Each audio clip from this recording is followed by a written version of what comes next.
Hello everyone, welcome to Imprint institute. जैसे कि आप सभी को पता है कि जेई मेंस 2025 में सिर्फ 90 डेज ही बचे हैं। और आज की इस क्लास में हम लोग जानेंगे कि इन 90 डेज का बेस्ट यूज कैसे करें और कैसे हम इन 90 डेज का बेस्ट यूज करके केमिस्ट्री में 99 परसेंटाइल ला सकते हैं। ऑल थ्रू मैं जानता हूँ कि जेई मेंस में स्कोर अच्छा करने के लिए फिजिक्स केमिस्ट्री मैथ तीनों ही में अच्छा मार्क्स लाने पड़ेंगे, बट फिलहाल इस वीडियो में हम लोग डिस्कस करेंगे केमिस्ट्री में कैसे 99 परसेंटाइल लाया जाए इन 90 डेज। तो सबसे पहले देखिए, आपका जो कोचिंग मॉड्यूल है, अभी तक मैं ये मान के चल रहा हूँ कि आपने कोचिंग मॉड्यूल को अच्छे से फॉलो किया होगा और चैप्टर जितने भी हैं आपके केमिस्ट्री में वो आपके सॉल्व हो गए होंगे। सिंपल सी बात है। तो अब ये मान के चलते हैं कि आपने अपने कोचिंग मॉड्यूल के जितने भी क्वेश्चंस हैं उनको एक बार अच्छे से कर लिया है। ठीक है, इस वीडियो में पर्टिकुलरली ये मैं बताने वाला हूँ कुछ इंपॉर्टेंट चैप्टर्स के बारे में जिसका यूज करके आप केमिस्ट्री में ज्यादा से ज्यादा स्कोर कर सकते हैं, 99 परसेंटाइल से भी ज्यादा स्कोर कर सकते हैं। और यहाँ पर हम चैप्टर्स का डिस्कशन करेंगे और साथ में कुछ स्ट्रेटेजीज का बात करेंगे जिसके थ्रू आप लोग अच्छा स्कोर कर सकते हैं। ठीक है, चलिए देखते हैं। तो देखिए, सबसे पहले अगर हम लोग देखें तो हमारे पास अगर केमिस्ट्री को हम लोग देखें तो चार पार्ट में हम लोग डिवाइड कर सकते हैं। पहला तो हमारा बेसिक है। ये बेसिक केमिस्ट्री बहुत जरूरी है बाकी सभी चीजों को जानने के लिए। हमारे पास डेज को ध्यान रखिएगा, 99 डेज है। पहले तो मैं ये देखूंगा कि कौन कौन से चैप्टर से इंपॉर्टेंट पार्ट आ रहा है, कौन कौन से चैप्टर से ज्यादा क्वेश्चन आ रहा है प्रीवियस ईयर में।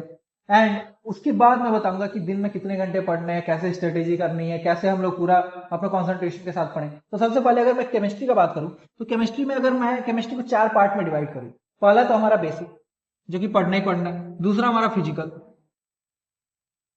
इनऑर्गेनिक और हमारा लास्ट है ऑर्गेनिक। ये चार पार्ट में मैंने केमिस्ट्री को डिवाइड किया। अब देखिए, चार पार्ट में मैंने इसलिए डिवाइड किया क्योंकि बेसिक जो है बहुत कोई जो है कभी कभी छोड़ देते हैं और बेसिक अगर कंप्लीट नहीं रहेगा तो फिर आगे करना बहुत मुश्किल होगा। जैसे कि बेसिक में कौन कौन से चैप्टर है, सबसे पहला चैप्टर हमारा basic concept of chemistry. Basic concept of chemistry, आप मानिएगा नहीं लेकिन हर साल जेई मेंस में एक या दो question basic concept of chemistry से आ ही जाता है। और साथ में बेसिक कॉन्सेप्ट ऑफ केमिस्ट्री पूरे फिजिकल केमिस्ट्री के लिए जरूरी है। मोल्स नंबर्स के लिए, मोल्स जो हमारे यूज होते हैं वो सिर्फ फिजिकल केमिस्ट्री में नहीं ऑर्गेनिक में भी यूज होते हैं। तो कॉन्सेप्ट बिल्डिंग के लिए भी हमारा बेसिक कॉन्सेप्ट ऑफ केमिस्ट्री जरूरी है। उसके बाद दूसरा एक बेसिक का चैप्टर हमारा एटॉमिक स्ट्रक्चर। अगर हमें पूरे केमिस्ट्री को समझना है तो एटॉमिक स्ट्रक्चर को समझना होगा। ठीक है, और लास्ट में मैं देखूंगा इस चैप्टर में आईयूपीएसी नेमिंग को। आईयूपीएसी नेमिंग भी हमारा एक बेसिक सा चैप्टर है in the terms of organic chemistry, IUPAC nomenclature and GOC. ठीक है, ये जो है कुछ बेसिक चैप्टर है जो करने बहुत जरूरी है अगर आपको 99 परसेंटाइल लाना है केमिस्ट्री में जेई मेंस में, वो भी अपने फर्स्ट अटेम्प्ट। तो देखिए, उसके बाद में फिजिकल का बात करूं तो एटॉमिक स्ट्रक्चर तो मैंने लिख ही दिया है यहाँ पे। एटॉमिक स्ट्रक्चर और बेसिक कॉन्सेप्ट भी एक्चुअली फिजिकल का ही पार्ट है, बट वो बेसिक में रखना जरूरी है क्योंकि उसके बिना केमिस्ट्री नहीं होगी। तो अगर फिजिकल का बात करें तो सबसे ज्यादा इंपॉर्टेंट है थर्मोडायनेमिक्स। मैं एक एक करके बताऊंगा कि सभी चैप्टर से कितने कितने क्वेश्चन आ चुके हैं पिछले प्रीवियस ईयर में। पिछले 5 प्रीवियस ईयर का मैंने एनालिसिस किया है, उसके बेसिस पे मैं बताऊंगा कि कौन सा चैप्टर करना ज्यादा इंपॉर्टेंट है। और उसी बेसिक टर्म्स में मैंने ये लिखा भी है, जैसे कि मैंने थर्मोडायनेमिक्स को पहले लिखा तो उससे क्वेश्चन थोड़े ज्यादा आते हैं। थर्मोडायनेमिक्स, इलेक्ट्रोकेमिस्ट्री, बहुत इंपॉर्टेंट चैप्टर्स हैं ये फिजिकल के। केमिकल काइनेटिक्स और equilibria, chemical equilibria, chemical equilibria, और इसी में सॉल्यूशन चैप्टर भी है। ठीक है, तो ये चैप्टर्स जो है, अब देखिए मैं अभी चैप्टर्स का नाम लिख रहा हूँ और उसके बाद मैं बताऊंगा कि कितना मार्क्स का कितना कितना आता है और उसके बाद कैसे पढ़ा जाए इनको। एक स्ट्रेटेजी, कंप्लीट स्ट्रेटेजी मैं बताने वाला हूँ। इनऑर्गेनिक में देखो तो सबसे पहले तो हमारा केमिकल बॉन्डिंग आएगा। केमिकल बॉन्डिंग ये इंपॉर्टेंट है बहुत। केमिकल बॉन्डिंग मैं थोड़ा शॉर्ट में लिखूंगा अब क्योंकि जगह थोड़ा उधर कम बच रहा है, इसको मैं थोड़ा शॉर्ट करता हूँ। तो केमिकल बॉन्डिंग, सेकंड में blocks, periodic properties and blocks, periodic properties and blocks. इसी में मैं एस और पी ब्लॉक का बात कर रहा हूं। एस एंड पी ब्लॉक से कुछ क्वेश्चन आते हैं, लास्ट में D and F block, D and F block chemistry. और एक बहुत ही इंपॉर्टेंट चैप्टर यहां पर इनऑर्गेनिक का जो सबसे ज्यादा इंपॉर्टेंट चैप्टर है वो है हमारा कोऑर्डिनेशन केमिस्ट्री। कोऑर्डिनेशन केमिस्ट्री, ठीक है। अब अगर ऑर्गेनिक केमिस्ट्री का बात करें, सबसे ज्यादा इंपॉर्टेंट है हमारा रिएक्शन मैकेनिज्म। मैंने जीओसी को इधर ऐड कर दिया है इसलिए मैं वहां नहीं लिख रहा हूं। ठीक है, रिएक्शन मैकेनिज्म से पहले आप आइसोमेरिज्म लिख सकते हैं, आइसोमेरिज्म भी बहुत इंपॉर्टेंट है। उसके बाद reaction mechanism, named reaction, named reaction, and उसके बाद यहां पर मैं ऐड करूंगा कुछ aldehyde ketones and halo arenes, halo alkanes, halo arenes, alcohol, aldehyde ketone, और लास्ट में बायोमोलिक्यूल्स। तो चलिए अब सबसे पहले तो इन चैप्टर्स के यूजेस को देख लेते हैं कि कितने मार्क्स से कितने क्वेश्चन बनते हैं और कैसे कैसे आते हैं। सबसे पहली बात देखिए, इस बार जो जेई मेंस का होने वाला है एग्जाम, जे मेंस 2025 का जो एग्जाम होने वाला है, इसमें थोड़ा सा पैटर्न में चेंज आया है। क्या चेंज आया है? पहले क्या होता था कि सेक्शन बी जो है उसमें 10 क्वेश्चन आते थे और उसमें से 5 अटेम्प्ट करने रहते थे, टोटल 10 में से 5 अटेम्प्ट करने रहते थे। लेकिन इस बार क्या होने वाला है कि उसमें 5 ही क्वेश्चन आएंगे, एडिशनल कोई भी क्वेश्चन नहीं आने वाला है। टोटल 25 क्वेश्चन आएंगे केमिस्ट्री में और सारे के सारे ही हमें अटेम्प्ट करने हैं। ठीक है, तो इसलिए क्या करना होगा कि हमारा जो बेसिक है वो तो स्ट्रांग होना ही चाहिए, साथ में फिजिकल केमिस्ट्री में एक्स्ट्रा ध्यान देना है। अब देखिए, हर लास्ट 5 ईयर्स में ऐसा देखा गया, लास्ट 5 ईयर्स में, लास्ट 5 ईयर्स में, लास्ट 5 ईयर्स में ऐसा देखा गया है कि बेसिक कॉन्सेप्ट ऑफ केमिस्ट्री से हर बार एक या दो क्वेश्चन देखने को मिलता है। मान के चलते हैं एक क्वेश्चन देखने को मिलता है यहाँ से। ठीक है, एटॉमिक स्ट्रक्चर से, एटॉमिक स्ट्रक्चर जो हमारा चैप्टर है यहाँ से बेसिकली 1 से 2 क्वेश्चन देखने को मिलता है, 1 से 2 क्वेश्चन हमें देखने को मिलता है। और हमारा जो आईयूपीएससी नेमिंग एंड जीओसी है, यहां से ध्यान रखिएगा, जीओसी बहुत इंपॉर्टेंट है। जीओसी से और आईयूपीएससी नेमिंग से हमें कम से कम 3 से 4 क्वेश्चन देखने को मिल जाते हैं। ठीक है, तो यहां से अगर हम बेसिक से बात करें तो आप टोटल एक एवरेज लेके चल सकते हैं कि 4 2 6 1 7, यानी कि 6 से 7 क्वेश्चन आपको on an average basic part से केमिस्ट्री के देखने को मिलेंगे, जो कि बहुत ही आसानी से है। बस 3 ही चैप्टर है आपको कंप्लीट करना है, हो जाएगा। उसके बाद थर्मोडाइनमिक्स से हर साल 2 क्वेश्चन आप मान के चलिए, 2 क्वेश्चन तो आने ही आने हैं। इलेक्ट्रो से आपका 1 से 2 क्वेश्चन आ जाता है, एंड केमिकल काइनेटिक्स से भी वही हमारा 2 क्वेश्चन बनता है, 2 से 3 क्वेश्चन। केमिकल काइनेटिक्स कभी ज्यादा पूछता है, कभी कम पूछता है, 2 से 3 क्वेश्चन यहाँ बनता है। सॉल्यूशन से 1 क्वेश्चन और केमिकल इक्विलिब्रियम से आप 1 क्वेश्चन की अप्रोक्स मान सकते हैं। ठीक है, तो इस तरह से अगर देखें तो फिजिकल केमिस्ट्री जो है वो आपका 3 2 5 6 7 8 9, 7 से 8 या 8 से 9 मार्क्स या 8 से 9 क्वेश्चन हमें फिजिकल केमिस्ट्री से देखने को मिल जाते हैं। ठीक है, 8 से 9 क्वेश्चन फिजिकल केमिस्ट्री से देखने को मिलते हैं। कोऑर्डिनेशन जो एक चैप्टर है, कोऑर्डिनेशन से हमारा क्या है, वही 2 से 3 क्वेश्चन, एंड केमिकल बॉन्डिंग से भी हमारा 2 क्वेश्चन। पीरियोडिक प्रॉपर्टीज से कभी एक क्वेश्चन पूछा जाता है, कभी नहीं भी पूछा जाता है, बट पीरियोडिक प्रॉपर्टीज से हम 1 क्वेश्चन मान सकते हैं। एस एंड पी ब्लॉक से हम 2 क्वेश्चन मानते हैं, and D and F block से भी 2 क्वेश्चन। तो यहां से देखिए, डी एंड एफ ब्लॉक जो है लास्ट 5 ईयर्स में ये देखा गया है कि डी एंड एफ ब्लॉक से रेगुलरली क्वेश्चन पूछे जा रहे हैं। तो डी और एफ ब्लॉक को तो बिल्कुल भी नहीं छोड़ना है। मतलब अगर इनऑर्गेनिक केमिस्ट्री हमें पढ़ के जाना है तो हमें क्या पढ़ना है, कोऑर्डिनेशन पढ़ना है, केमिकल बॉन्डिंग पढ़ना है और डी ब्लॉक। ये 3 चैप्टर मोस्ट इंपॉर्टेंट है, इनको तो छोड़ ही नहीं सकते हैं। बाकी अगर आप ब्लॉक आपको लंबा लग रहा है तो आप शायद छोड़ भी सकते हैं, बट ये 3 chapter coordination chemistry, chemical bonding और डीएनएफ ब्लॉक तो बिल्कुल भी नहीं छोड़ सकते।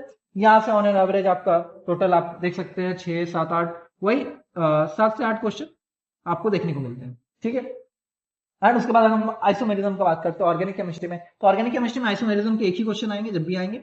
रिएक्शन मैकेनिज्म के 3 से 4 क्वेश्चन, 3 से 4 क्वेश्चन। और नेम्ड रिएक्शन को जरा ध्यान दीजिएगा, नेम्ड रिएक्शन जो है आपको एल्डिहाइड एंड कीटोन वाले चैप्टर से ही इंपॉर्टेंट देखा जाता है। मतलब नेम रिएक्शन जो है हमारा, जैसे कि एल्डोल कंडेंसेशन हो गया, पर्किंस रिएक्शन हो गया, कैनिजारो रिएक्शन हो गया, वुल्फ किस्नर रिडक्शन हो गया।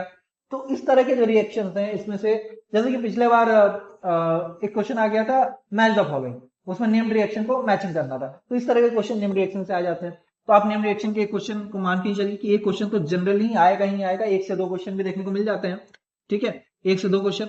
और अगर हेलो एल्किन्स का अगर बात करें तो यहाँ से 2 question alcohol and aldehyde ketone से 1 क्वेश्चन मान सकते हैं। एंड बायोमोलिक्यूल से 1 क्वेश्चन तो श्योर ही है, 1 क्वेश्चन तो आना ही आना है बायोमोलिक्यूल से।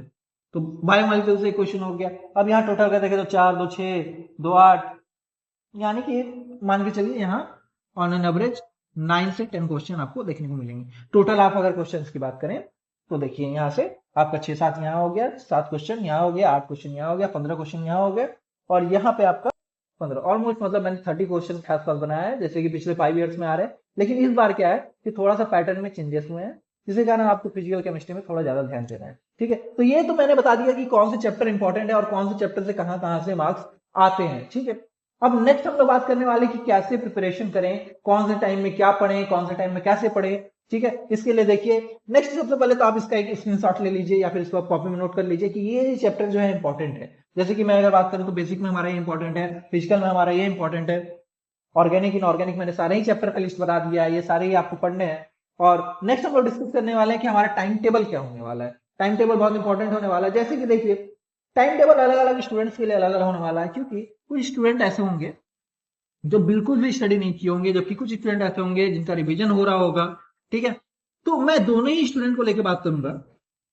जैसे कि देखिए अगर आप एक ऐसे स्टूडेंट है जिनका 100% सिलेबस हो गया, चलिए मान के चलते हैं 100% सिलेबस किसी का नहीं होता है, बट फिर भी अगर आपका 80% से ऊपर सिलेबस हो चुका है, तो अब आपका काम क्या है? अब आपका काम है प्रैक्टिस। प्रैक्टिस के लिए क्या करना होगा? प्रैक्टिस के लिए आपको सबसे पहले तो आप जिस भी कोचिंग में पढ़ते हैं उसका मॉड्यूल जो होगा, उसका जो क्वेश्चंस होंगे, मॉड्यूल के जो क्वेश्चन होंगे, उसको मिनिमम 2 बार 2 टाइम्स जो है बनाना है। ठीक है, 2 टाइम्स बनाना है। उसके बाद इनऑर्गेनिक केमिस्ट्री में क्या करना है? इनऑर्गेनिक में मैं उसकी बात कर रहा हूं जिसका 80% सिलेबस कंप्लीट हो चुका है। ठीक है, इनऑर्गेनिक केमिस्ट्री में क्या करना है? इनऑर्गेनिक केमिस्ट्री में सबसे पहले तो एनसीईआरटी, एनसीईआरटी को आपको लाइन बाय लाइन रीडिंग करना है, इनऑर्गेनिक केमिस्ट्री में भी और ऑर्गेनिक केमिस्ट्री में भी। ऑर्गेनिक केमिस्ट्री में भी आपको NCERT he line by line reading करना है, क्योंकि ऑर्गेनिक केमिस्ट्री में भी जो बायोमोलिक्यूल्स है वो आपका एकदम एनसीईआरटी से ही उठ के आता है। अब अगर इन बुक्स के अलावा अगर आपको कुछ पढ़ना है, मान लीजिए क्वेश्चन प्रैक्टिस करनी है, तो आप फिजिकल केमिस्ट्री में एन अवस्थी का बुक को यूज कर सकते हैं। एन अवस्थी सर की एक बुक आती है, बहुत अच्छी फिजिकल केमिस्ट्री की बुक है, जेईई मेंस के लिए रिकमेंडेड बुक है, आप उसको यूज कर सकते हैं। एंड ऑर्गेनिक के लिए एम एस चौहान सर की बुक जो आती है, ऑर्गेनिक के लिए एम एस चौहान सर की जो ऑर्गेनिक की बुक आती है आप उसको सॉल्व कर सकते हैं। All through M S sir की जो एम एस चौहान की बुक जो है वो बहुत हाई रिकमेंडेड बुक है, मतलब उसमें एक तो मेंस के साथ साथ एडवांस की बहुत सारे क्वेश्चन है, यहाँ तक कि एन अवस्थी सर में भी जो एडवांस के क्वेश्चन वो भी दिए हुए हैं। अगर आप मेंस के लिए प्रिपेयर करना चाह रहे हैं तो आप जो है स्टार्टिंग के क्वेश्चन कर सकते हैं, साथ में आप अगर आपको लग रहा है कि आप एडवांस के क्वेश्चन कर सकते हैं तो आप एडवांस का भी साथ में करते रहिए, क्योंकि मेंस के बाद तो एडवांस करना ही है। ठीक है, तो ये तो हो गई। दूसरी बात ये है कि कितने आवर्स का पढ़े, आवर्स कितना पढ़े। देखिए बेसिकली अगर हम लोग बात करें, ये जो मैं दोनों के लिए बता रहा हूं, अगर जिसका 80% सिलेबस हुआ है या जिसका 40% सिलेबस हुआ है उसके लिए, ठीक है, दोनों के ही केस में बता रहा हूं कि सबके पास जितने भी यहाँ पर लाइफ में जितने भी लोग हैं, मैं आपकी कोई भी पर्सन, उस सबके पास 24 आवर्स ही है। ठीक है, तो 24 आवर्स में अगर मैं देखूं, 24 आवर्स में मिनिमम तो 6 से 7 आवर्स आपको स्लीप लेना ही है। अगर मैं 7:30 यानी कि 8:30 से 8 घंटे का, 7:30 से 8 घंटे का भी टाइम अगर मैं स्लीप के लिए ले लेता हूं मान लीजिए, तो भी हमारे पास 16 आवर का टाइम बचता है। 16 आवर का टाइम बचता है। अगर आप इसमें भी ध्यान से पढ़ें तो आप इसमें क्या है 12 आवर्स तो आराम से पढ़ सकते हैं। मैं क्या बोल रहा हूं कि 24 घंटे में से 8 घंटे तो आप सो सकते हैं आराम से, क्योंकि नीड स्लीप जो है बहुत जरूरी है। दूसरा क्या है, आप उसमें से 16 घंटे जो बच जा रहे हैं उसमें से आपको क्या करना है 12 घंटे। अब ये जो 12 आवर्स है, 12 आवर्स है, इसको आप 4 पार्ट में डिवाइड कर सकते हैं। 4 पार्ट में डिवाइड कर सकते हैं। 4 पार्ट में क्या होगा, आप 3-3 आवर्स का, 3-3 आवर्स का 4 पार्ट डिवाइड कर लीजिए। ठीक है, 3-3 आवर्स का डिवाइड कर लीजिए 4 पार्ट। अब 4 पार्ट जो आपने डिवाइड कर लिया, ठीक है, एक में आप मैथ पढ़िए 3 आवर्स, एक में आप फिजिक्स पढ़िए और एक में आप केमिस्ट्री पढ़िए। और जो चौथा जो आवर्स बच गया, मतलब 3 आवर का ये जो एक शिफ्ट बच गया, इसमें आप क्या कीजिए क्वेश्चंस को देखिए। मतलब क्वेश्चन तो इसमें भी प्रैक्टिस करने हैं, लेकिन ये जो 3 आवर है इसमें आपको मॉक टेस्ट देना है। ये जो आपके लास्ट 3 आवर है इसमें क्या करना है, आपको मॉक टेस्ट देना है। मॉक टेस्ट देना है। अब मॉक टेस्ट आपको बहुत सारे अवेलेबल है, इंटरनेट पे अवेलेबल है, जिस भी आप कोचिंग में पढ़ रहे हैं वहां पे आपको मॉक टेस्ट अवेलेबल होंगे। तो जरा ध्यान दीजिए, अगर आप यहाँ पर मैथ को पढ़ रहे हैं, अब मैं ये चीज स्पेशली बता रहा हूँ जो 80% हो चुके हैं जो मॉक टेस्ट दे सकते हैं, जिसका अगर 40% पे वो तो अभी मॉक टेस्ट देने के लायक ही नहीं है। तो जिसके 80% हो चुका है, अगर आप ध्यान दे रहे हैं, आपने अच्छे से क्वेश्चन कर रहे हैं, आप मॉड्यूल का क्वेश्चन 2 बार कर चुके हैं, एनसीईआरटी कर रहे हैं, अब हमारे पास 90 डेज बचे हैं। और अगर 90 डेज तक आप हर दिन एक एक मॉक टेस्ट देते हैं, यानी कि टोटल हो जाएंगे 90 मॉक टेस्ट। और ये 90 मॉक टेस्ट अगर आप देते हैं तो आपका सिलेक्शन क्या 99 परसेंटाइल तो आपका केमिस्ट्री में श्योर शॉट हो सकता है। और ये स्ट्रेटेजी आप सिर्फ केमिस्ट्री के साथ साथ फिजिक्स और मैथ में भी अप्लाई कर सकते हैं कि किसी दिन आपने केमिस्ट्री का मॉक टेस्ट दे दिया, किसी दिन आपने फिजिक्स का मॉक टेस्ट दे दिया, किसी दिन आपने मैथ का मॉक टेस्ट दे दिया, और टाइम अगर धीरे धीरे बढ़ा, जैसे कि मान लीजिए कि दिसंबर के बाद जनवरी के दिसंबर 20 दिसंबर से 15 जैन तक, तो आप ये कर सकते हैं कि आपने मॉक टेस्ट के लेवल को बढ़ा दिया, यानी मॉक टेस्ट के नंबर्स को बढ़ा दिया। अगर आप देखें तो यहाँ पर आप 2 टाइम अपना रिवीजन कर रहे हैं, 2 टाइम आप मॉक टेस्ट दे रहे हैं, यानी कि 2 मॉक टेस्ट एक दिन में दे रहे हैं, किसी दिन मैथ का दे रहे हैं, किसी दिन फिजिक्स का दे रहे हैं, किसी दिन केमिस्ट्री का दे रहे हैं, और किसी दिन कंबाइंड दे रहे हैं। क्योंकि जब ये अच्छे से कंप्लीट हो जाता है तो आप लोग क्या कर सकते हैं कि कंबाइंड मॉक टेस्ट भी दे सकते हैं। अब कंबाइंड मॉक टेस्ट देने से क्या होगा, कंबाइंड मॉक टेस्ट देने से आपको आपकी स्ट्रेटेजी का पता चलेगा, आप किस पोजीशन पे हैं वो पता चलेगा। यहाँ तक कि अभी तो इंस्टीट्यूट्स में या फिर कोचिंग जहां भी आप पढ़ रहे होंगे उसमें ऑल ओवर इंडिया रैंक भी बता दिया जाता है। तो यहाँ से आपको पूरे इंडिया में आपकी रैंक क्या है, आप कहाँ पर खड़े हैं, कहाँ स्टैंड कर रहे हैं, ये चीज आपको पता चल जाती है। लेकिन सबसे इंपॉर्टेंट चीज है ये 12 आवर्स की स्टडी।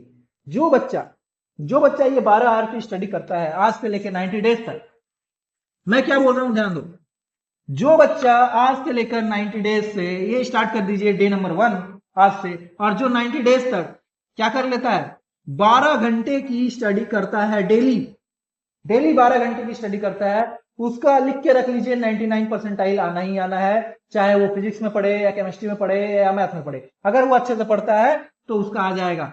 अगर उसका 80% सिलेबस अभी कंप्लीट हो चुका है और आज से भी वो 12 आवर्स या उससे स्टडी ज्यादा करता है तो उसका सिलेक्शन होना ही होना है। देखिए होता क्या है, बच्चे समझ तो लेते हैं कि पढ़ना है, लेकिन वो 12 आवर्स तक पढ़ नहीं पाते हैं। आपने सोचा, आपने पढ़ना स्टार्ट किया, लेकिन आप 2-3 घंटे के बाद सोचिएगा कि नहीं आज नहीं पढ़ेंगे कल से पढ़ेंगे, आज नहीं पढ़ेंगे कल से करेंगे, आज नहीं करेंगे कल से करेंगे के चक्कर में ये 90 डेज भी खत्म हो जाएंगे। तो अभी से स्टार्ट कीजिए पढ़ना, और 90 डेज तक आप जो है 90 डेज का हार्ड डे चैलेंज लीजिए कि रोज आपको 12 आवर्स पढ़ना है, और ये 12 आवर्स आपको पढ़ना है, और किस तरह से पढ़ने मैंने बता दिया। ठीक है, तो इस तरह से आप अपना सिलेबस भी खत्म कर सकते हैं, आप बहुत अच्छा से प्रैक्टिस भी कर सकते हैं, और डेली अगर एक मॉक टेस्ट देते हैं तो आपका 90 डेज का मॉक टेस्ट भी कंप्लीट हो जाएगा, और यहां से आपका एक 99 परसेंटाइल का स्ट्रेटेजी बनकर तैयार है। इस तरह से आप 99 परसेंटाइल केमिस्ट्री में या फिर किसी भी दूसरे सब्जेक्ट में ला सकते हैं। ठीक है, अब चलिए मैं बात करता हूं उन स्टूडेंट्स के बारे में जो कि 40% पर है, मतलब जिनका सिलेबस अभी कंप्लीट नहीं हुआ है। ठीक है, अब देखिए 100% सिलेबस तो करना थोड़ा मुश्किल हो जाता है, बहुत सारे टॉपिक्स है जो समझने में कहीं दिक्कत होती है, तो मैं 80% को ही 100 मान के चलता हूँ। लेकिन मान लीजिए कि यहाँ पर भी कोई ऐसे बच्चे होंगे जो शुरू से लेकर अभी पढ़े ही नहीं होंगे, मान लीजिए उनका सिलेबस 40% पे होगा, तो ऐसे बच्चे क्या करें, क्या अभी भी उनके पास मौका है जेईई में 99 परसेंटाइल लाने का? जी हाँ, अभी भी बिल्कुल मौका है उनके पास, लेकिन यही है कि उनको थोड़ा सा मेहनत ज्यादा करना होगा। ठीक है, देखिए 40% जो सिलेबस हो चुका है तो कॉन्सेप्ट तो आपका बेसिक हो ही चुके होंगे, लेकिन अब जो है आपको वन शॉट की तरफ जाना होगा। मतलब कॉन्सेप्ट तो बिल्ड करना ही होगा, लेकिन लंबे लंबे थोड़े वन शॉट देखने होंगे और क्वेश्चन प्रैक्टिस करने होंगे, क्वेश्चंस प्रैक्टिस करने होंगे। ठीक है, क्वेश्चंस करने होंगे। तो सबसे पहले अभी भी टाइम है आपके पास, 40% भी हुआ है तो भी अभी आप कर सकते हैं। एंड अगर ऐसा बात है तो आप वन शॉट देख सकते हैं क्विक रिवीजन के लिए। ठीक है, और वन शॉट जो है आप 80% करने के बाद भी देख सकते हैं, क्विक रिवीजन उससे हो जाता है, एंड उसके बाद आप लोग क्वेश्चन प्रैक्टिस कर सकते हैं। तो सबसे पहले जो 40% अगर हुआ है सिलेबस, तो सबसे पहले तो मैं यही बोलूंगा कि आप अपना कॉन्सेप्ट बिल्ड कीजिए। अभी 90 डेज का समय है, आपको कम से कम भी तो 14 आवर्स का स्टडी चाहिए दिन में, अगर आप कर सकते हैं तो। स्टार्टिंग में हो सकता है कि आप थोड़ा स्पीड में ना कर सकें, मान लीजिए आपने स्टार्ट किया 14 आवर्स, सोचा आप 6 घंटे पढ़ पाए, उसके बाद धीरे धीरे इंक्रीज करके मान लीजिए 30 डेज पे भी अगर आप 12 से 14 आवर्स तक पहुंच जाते हैं तो ये बहुत अच्छी बात है। लेकिन आपको मेहनत बहुत ज्यादा करना होगा। सबसे पहले तो आपको आपका सिलेबस कंप्लीट करना होगा। जैसे कि अगर मैं बात करूं पर्टिकुलरली केमिस्ट्री का, तो इंपॉर्टेंट चैप्टर्स मैं बता चुका हूं, जैसे कि थर्मोडायनेमिक्स आपको करने ही होंगे फिजिकल में, थर्मोडायनेमिक्स करने होंगे, इलेक्ट्रो करने होंगे, केमिकल काइनेटिक्स करना होगा, ये चैप्टर तो आपको करने ही होंगे। एटॉमिक स्ट्रक्चर जो है करना होगा, केमिकल बॉन्डिंग करना होगा। अकेले इन चैप्टर से, ये 5 चैप्टर जो है ना, मान के चलिए, यहां पे मैंने ऑर्गेनिक को तो काउंट ही नहीं किया, इन 5 चैप्टर से ही आपके 10 से 11 क्वेश्चन पूछे जाते हैं। ठीक है, 10 to 11 क्वेश्चन यहीं से पूछे जाते हैं, ये 5 चैप्टर से। अभी मैंने ऑर्गेनिक या कोऑर्डिनेशन जो कि इंपॉर्टेंट चैप्टर्स है उनको तो काउंट नहीं किया।